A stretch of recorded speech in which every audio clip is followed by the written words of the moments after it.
Hi and hello watch fans and welcome back to Geneva Watch Days. We are here outside the pavilion in the Glass Onion, joined by Catherine Eberlé, the woman behind Geneva Watch Days, the organiser, the most glamorous guest we've had in our studio so far. Look at those sunglasses, look at the sun, look at a wonderful day. We're here with Scarlett Baker, who will be conducting this interview. Please, Scarlett, take it away. Thank you very much, Rob. Catherine, thank you so much for being here. We're really, really excited to have you. And we're very honoured because we know that you have an incredibly busy schedule. You are literally helming this incredible event that we're having this year, now in its 6th iteration. Now, before we get into it, I just want to ask you, how are you feeling? What's the vibe? Are you feeling good about this week? Well, thank you, Scarlett. Hello, Rob. Hello, everyone. Thank you for having me. I feel privileged to be here. So no problem on that. I feel super good, extremely nourished by all the energy that you can definitely feel in this place. And further than that, in Geneva in general, it's incredible. The level of energy is so high that I'm just fueled. So feeling good, happy with this 6th edition so far. We've had a very high attendance of all kinds of publics, watch lovers, but also people who are just curious and willing to know more about watches. Of course, press, influencers, retailers. So the whole community and the large community of the watches is here at the rendezvous of this right after summer event. And it's a big satisfaction.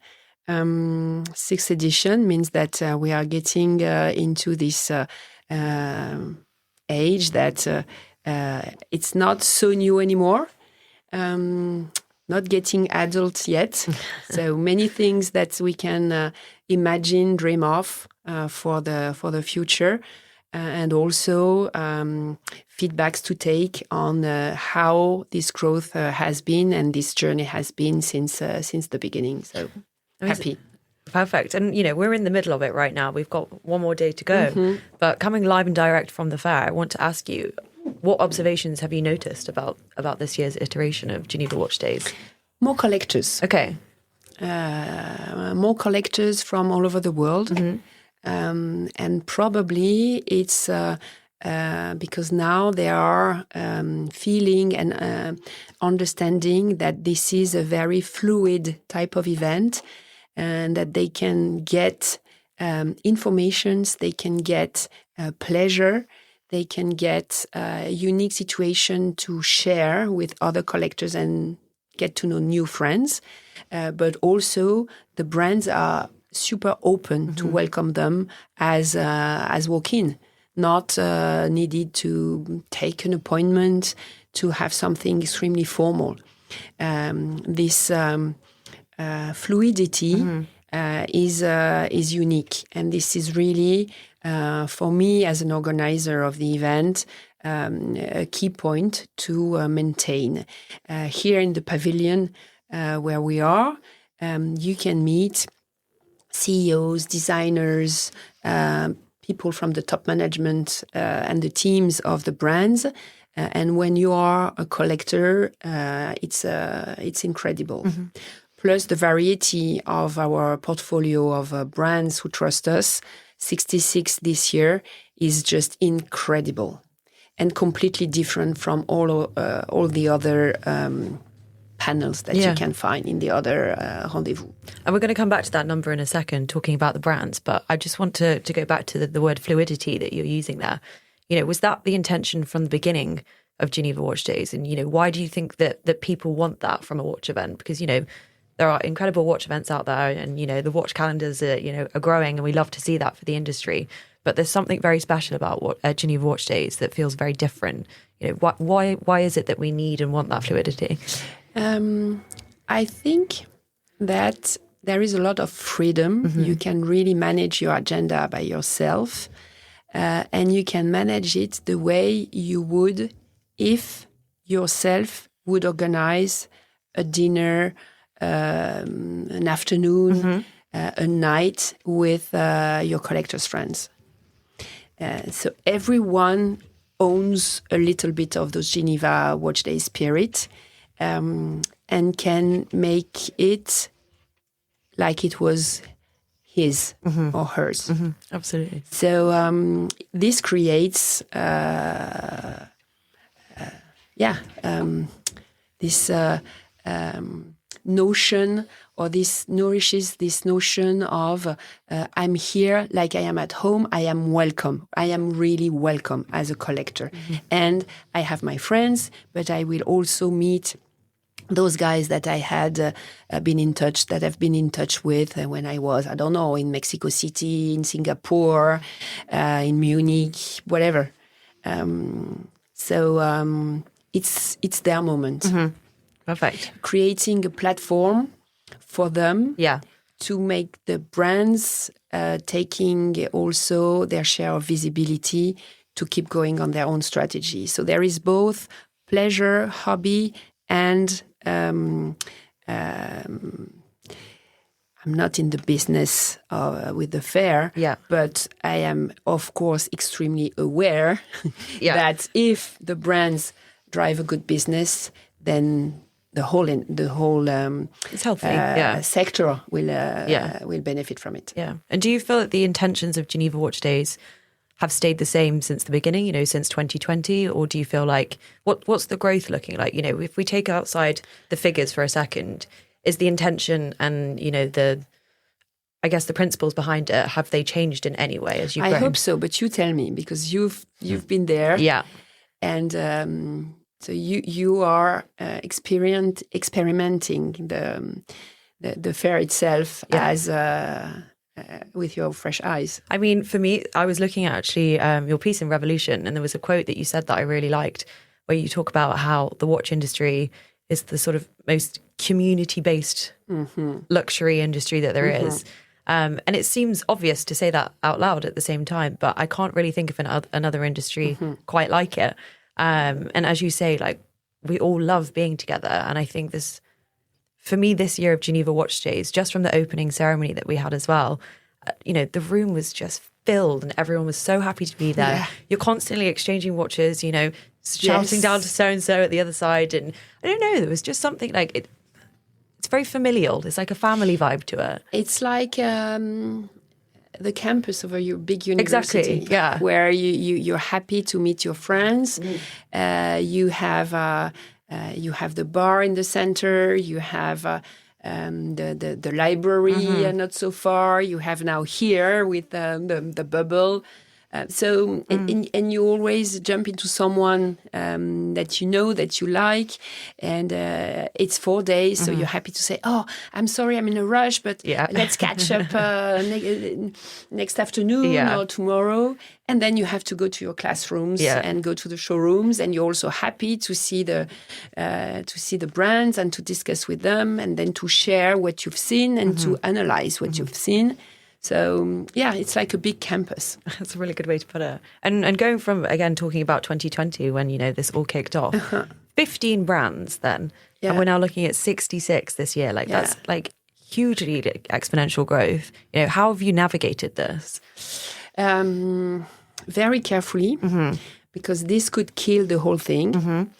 I think that we've reached a significant number, but also, and I'm not talking about the workload to organize that for 66 brands, but I'm really more thinking how a collector, how a journalist can manage more than that. He cannot, or he would have to stay longer, and he cannot.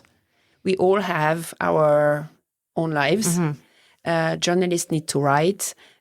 Collector needs to go back to his normal life. I have to go back to my normal life. So more than that, not possible. What is interesting is that you can make choices. We don't ask to the journalist or to anyone that is registered for the event to go through all the brands. So it's your own decision and your pick and choose. And same for the collectors. Okay. What we invite and encourage is to mix between brands that you know, that you like, and brands that you don't know, but that you will like, because we have nuggets. And how is that working in terms of going from 15 to 66? Has it been a case of brands approaching you and saying we want to be a part of it? Although Mostly. Okay. Mostly. Okay, interesting. And does that mean at 66, you're firmly capping it that for the future? Could we see a few more come in? We will. So we have an executive committee, and the normal flow is that after the Geneva Watch Days, we do a big debrief with all the brands that have been participating in the edition. We analyze carefully these feedbacks, and then with my team, we will propose main concept to the executive committee, from number of brands, number of events, dates, what should we do, and what would be the big idea for next year. Discussion with them, and then we go. So in terms of applications, the first priority is to go to those 66 brands and say, okay, you've been happy, you've not been happy with the Geneva Watch Days. Do you want to keep going for next year?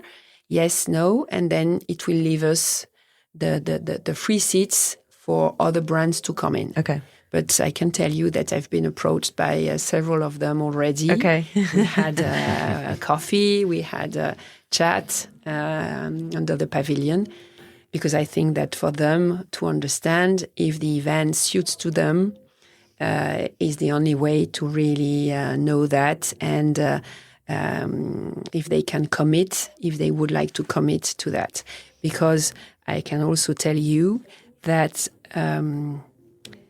it's not so easy for a brand to accept this kind of freedom and fluidity. They find it like a challenge, or is it? Yeah. Some are, I would say, born like that. Okay. And it's natural for them. Yeah.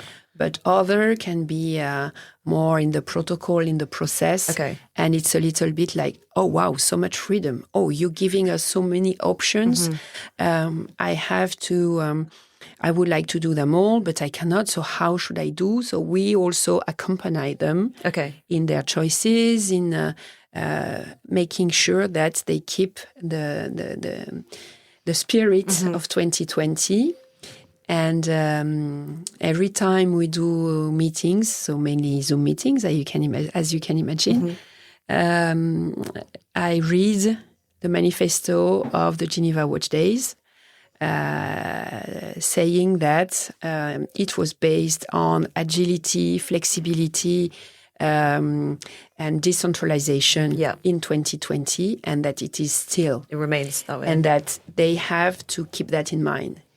We will not rent their showroom for them. Yeah. They manage with the hotels, with their boutique, with the spaces that they want and that they have identified in Geneva.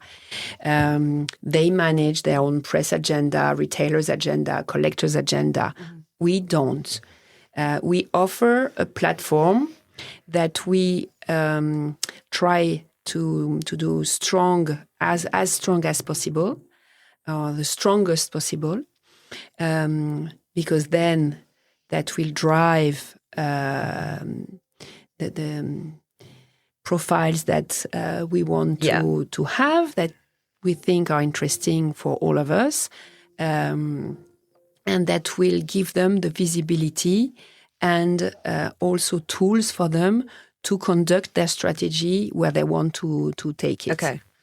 I would say that the organic nature of Geneva Watch Days is the main differentiator between it and something like Watches and Wonders, where brands who are more process-driven, more business-focused directly, maybe feel a little bit more naturally comfortable. Whereas here, because there is that freedom, that fluidity, that liveliness, you get a completely different vibe. From a journalistic perspective, this has always been my favourite event ever since it started.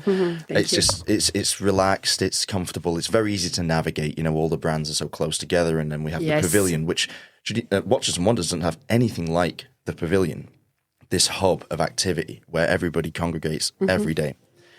We were talking to your former colleague, Antoine Pin, yesterday. Now, we should also mention to our listeners that may not know this, Catherine is not only the woman behind Geneva Watch Days, the organization and everything, and the reason why we're here in this bubble, in fact. True. But she is also the head of communications at Bvlgari. Yes. And that's how you and Antoine know each other, because, of course, he was the managing director of watches. Is that what we decided his job title used to be? That was the official one, wasn't it? The longest job title in the industry. Yes. Correct.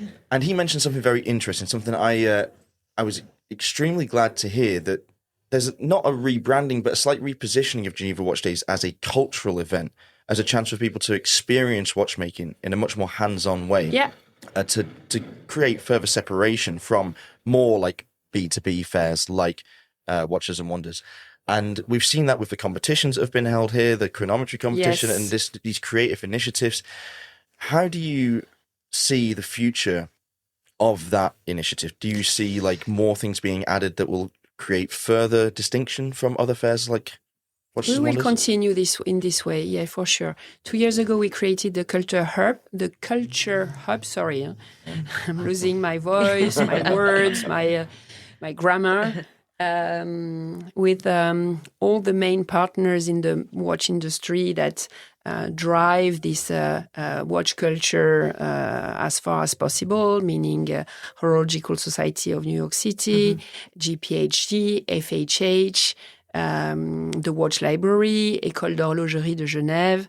And this year there, I thought that it would be nice to have something like in France, we have Top Chef for the cooking show, and with candidates trying to do the best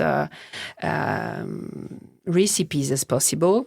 So I wanted to do something like that on a movement, and we initiated this regulation movement with COSC, Celita, and École d'Horlogerie, which is a way to show a job that nobody knows or very few know in the watch industry. That is how you regulate the precision of a movement, of mechanical movement.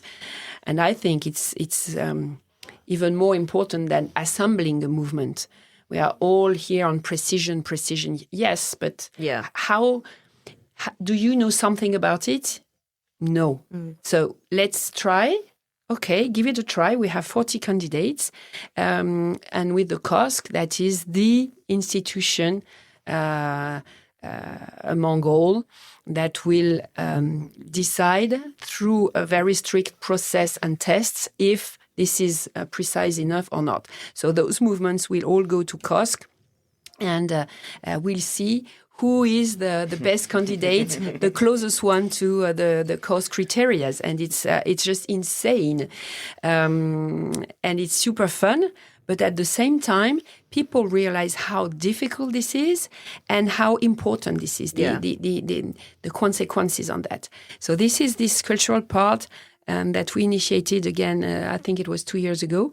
And the talks, the panels, the different types of discussion. I was just coming back from the Power Breakfast, where we have 3 CEOs of the Geneva Watch Days and 3 CEOs of other industries discussing on transversal themes that are today super important. This morning, it was about the basic DNA of a company, how important it is to draw your own strategy. Yesterday, it was about innovation and next gen. And on the first day, it was resilience. So, and we invite people to listen and to discuss with those CEOs. So this is something you do not see elsewhere. And yes, this is very cultural, but this is also a fair where you need to use your brain. Yeah. You really need to, we expect those people to think together, not just to speak. So I like to call it a festival. I think that Antoine likes to call it also a festival. We worked on the Geneva Watch Days together a lot. And it was always very inspirational conversations. And this idea of a festival like the Festival d'Avignon, where you have an on and an off, and where you have shows, what you have in the showrooms, but that you also have all those gatherings in the city. This part in the city is unique and is so cool because you have the hub, federating pavilion with the flags, and you have all those spots in town, and you can go there with those taxi bikes that feel so cool. And this is also a big joy for me to see people running from one bank to the other one. I think that City of Geneva is also very happy with that. And we have their support since day one. And it creates something different. Like in Avignon in the summer, it creates something different. I don't know about you, Rob, but my step count is always pretty good during Geneva Watch Days. I mean, it's a great way to stay fit. Yeah, especially, sitting in here, sweating out all of the sins of the night before and walking around town. It's wonderful. But those bikes, those little, they're like little rickshaws, aren't they? Good. They're incredible. Absolutely incredible. Makes for good content. It does. You mentioned the word resilience there from the Power Breakfast this morning. And I wanted to sort of segue into it being, the biggest edition of Geneva Watch Days so far. Have there been challenges that have presented themselves to you this year? For the brands, the challenge to find a showroom, to find a place to exhibit and to conduct their appointments. Because Geneva is well located in terms of hotels, but this year we have the Fairmont, who is closed from renovation for the next 3 years. We have some others like Bvlgari, Berg, Métropole, who are partially closed. And that creates a sense of scarcity. There is space enough, but it's just that it's not the routine. Yeah. So we needed to help the brands to discuss with the hotels to find the right spot for them. So we have East and West that was an option for some brands. We have Bvlgari, who made a big effort. At Ritz, we are a little bit more. Berg, Four Seasons also. So that was this part. Probably that was the most challenging, and that could be endangering the fair. Okay, and zooming out now, looking at where we are we're still in the middle of the fair, but reflecting on it, is there something that you're most proud of from this year's version, this year's iteration? The caliber ship. Okay. And the success of it, because when I woke up, it's not when I was waking up, it's people always say that, no. When I had this idea, I was like, okay, will I make it? Is it really worth it? Will people buy that and enjoy that?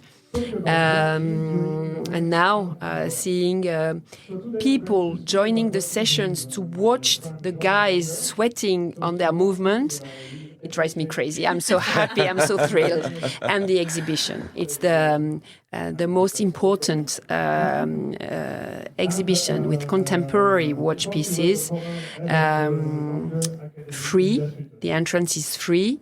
You can come and just enjoy it, or you can join a guided tour by the expert of Fédération de Haute Horlogerie, FHH. You have an app that you can play with that will tell you if you are more into this type or this type of watches. Are you more into a design approach or into a mechanical approach? The title of it is Prowess.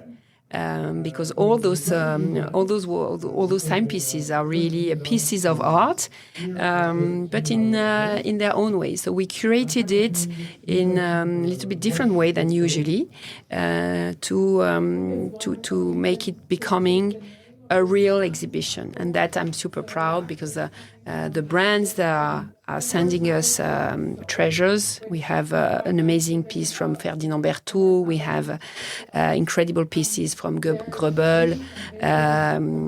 We have the novelties of Zenith.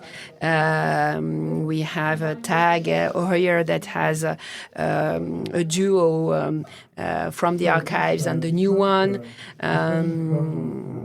And I could name all of them. We have a Stolen Wurm with an incredible dial, and this is just your eyes are in awe when you look at them, etc., etc. So I can only encourage those who are in Geneva or those who have the opportunity to come to Geneva until now and tomorrow afternoon to visit it. We're going to wrap up there. What a wonderful way to end the show. Catherine, thank you for coming on, and thank you for everything you've done for the whole of Geneva, the whole of watchmaking, and for us as well. We're really grateful for the opportunity. We'll have to get you back on the show for a full hour because I'm sure I could sit here and listen to this. This is the most relaxing. I've got to add one thing, if it wasn't obvious to the listeners. We obviously have like the powerhouse of Geneva Watch Days here. The outfit matches your 2 Geneva Watch Days bracelets. It's blue and yellow, and it's blue and yellow on the wristbands. That's so good. Thank you so much. And Scarlett, I love the squares, dots, and stripes. There's a lot going on. No, it's perfect. I like this. Thank you. This way you match and your styling. Thank you so much. Thank you. I like your styling too, but put a little bit more dots on it, probably. Yes. Okay.